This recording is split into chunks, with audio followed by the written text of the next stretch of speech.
Without wholehearted commitment to the Lord, receiving His good gifts is only temporary.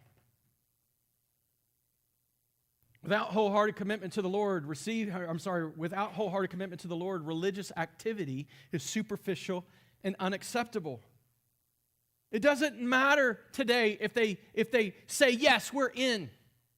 It doesn't matter at this moment if they say, yes, God, we'll do what you say, and then tomorrow they don't do it.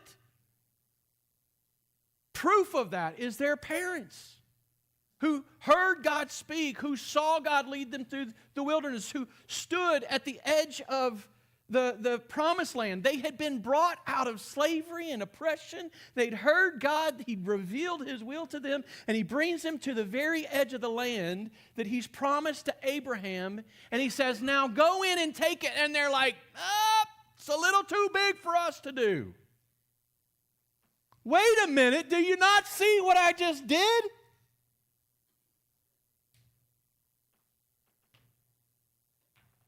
All that following after God, an apparent religious activity, that apparent goodness was absolutely meaningless, and it showed as soon as it counted. Because as soon as their lives were on the line, they chose themselves. They chose self-preservation. They chose self-exaltation. They said, we got a better way. We'll just stay here. This doesn't seem so bad now. Those people have big fortified cities. I mean, they're giants in the land. Haven't you heard how powerful they are?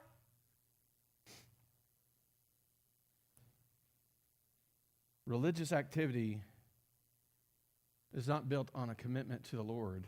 It's superficial, and God will not accept it. This is the kind of covenant keeping that Jesus confronted the Pharisees with in His day, the religious leaders of His day. He confronted them clearly with it when He called them hypocrites regularly, over and over. He said to them in Matthew 15:8, this people honors me with their lips, but their hearts are far from me. It's superficial. Matthew 23, He gets really direct. You're nothing but whitewashed tombs. You're dressed up on the outside, but you're dead on the inside. Man, I don't know about you, but that's the last descriptor I want the Lord using of me. That's the last descriptor I want the Lord using of you. There are plenty of people who continue to this kind of religious practice today. They live very moral lifestyles. And one of our Equip classes is actually studying a group of people like that, Mormons. A very religious lifestyle, very seeking to live a very moral life, but they're doing it all as a self-exaltation, self-preservation. But there's people who sit in Christian churches every week who can nod their heads yes to the things that are being said, who go home and are empty and dead because they're unwilling to commit their lives to the Lord in every way.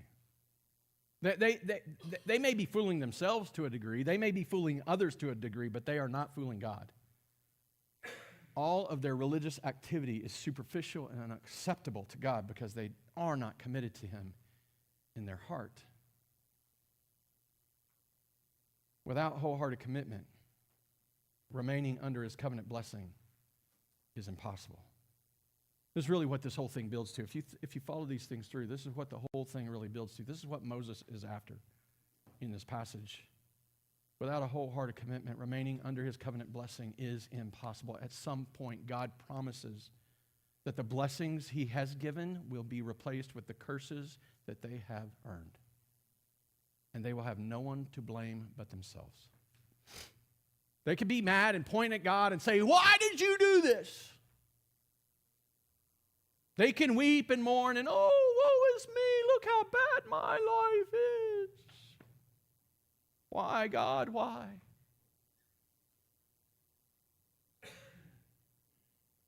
And truly the blame belongs to them. If Israel was going to live up to this, though, they needed more than sheer determination. They would need more than just the strength of the will, and that's the American mindset, right? Well, just try harder. Just go take a class. Just go get a little bit of knowledge. Just go exercise, Just go get a little bit strong. Get a little bit healthy. Get your mind right. Take the right Take the right vitamins and minerals, and then you'll feel a little bit better, and then you can get to the work you need to be doing. But we need so much more than this stuff that we do to our bodies. You think about all that God had done for them to this point. All that he had promised to do. I mean, if you think, and listen, you've heard in this chapter all that God had done and the promise of prospering and all that he would bring. To this point in this whole book, we've heard it over and over. We've seen lists of blessing and curses. We studied them last week.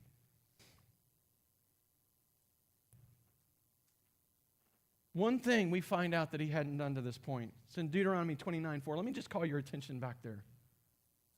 But to this day, the Lord has not given you a heart to understand or ears to see, or eyes to see or ears to hear. To this day, the Lord has not given you a heart to understand or eyes to see or ears to hear. All that God had done for them. All that he had preserved them from, all that he had protected them from, all the ways that they'd had victory. To this day, he had not given them a heart to understand, eyes to see, or ears to hear. If Israel was going to commit to this, they would need a new heart that enabled their ears to begin to hear and their eyes to begin to see so that they could begin to understand and they could begin to believe. Wholehearted commitment is necessary, and God alone provides the eyes to see, the ears to hear, and the hearts to commit wholly to him. This comes from him. He does this work so that our religious activity is something more than superficial, so that our remembering is something more than nostalgic. Like, he's the one that does the work so that these things become substantial. He's the one that provides this. Now, I don't want to steal too much from Corey's sermon next week, but he's going to turn. This sermon's going to turn. It's not all heavy. And he's going to begin to make a promise. I just want to read it to you quickly, Deuteronomy 36. And the Lord your God will circumcise your heart and the heart of your offspring so that you will love the Lord your God with all your hearts and with all your soul, that you may live. This is a work that God must do. So as I come to you, I tried to warn you, I tried to guard you against this at the very beginning of the sermon. This isn't something God needs you to accomplish. He will keep his covenant through you and for you. He needs you to respond to him in the work that he's doing and commit your life to him. This is maybe the first clear call and promise of the new covenant that's coming. The prophets pick up on it later. Ezekiel 36:26-27. And I will give you a new heart and a new spirit I will put within you. I will remove the heart of stone. That's Israel's problem. That's your and my problem. We were born with a heart of stone. I will remove the heart of stone from your flesh and give you a heart. I will remove the heart of stone from your flesh and give you a heart of flesh. And I will put my spirit within you and cause you to walk in my statutes and be careful to obey my rules. Wholehearted commitment is necessary, but where does it come from? God. The one who invites us into covenant relationship enables us to live in covenant relationship. And so if you're sitting here today and you've been provoked in your mind and your spirit, and it's like, wait a minute. I've got nostalgia, but I've not got real religious activity. Maybe you're recognizing for the first time that God is big enough to save you and he doesn't need your help. What are you supposed to do? What are you supposed to do? Ask him to give you eyes to see, ears to hear, and a heart to understand. Ask him for it. James tells us in the New Testament, if you don't have, it's because you don't ask. Now, he's specifically speaking of wisdom there, but I think the principle holds. Ask him to give you these eyes, these ears, and this heart. Plead with him for it. Long for it. Keep asking until it's clear he's done it. Don't stop asking for these. And maybe he's given it to you, but you're the person that has strayed and wandered and wavered in your faithfulness, and you're like, well, what do I do now?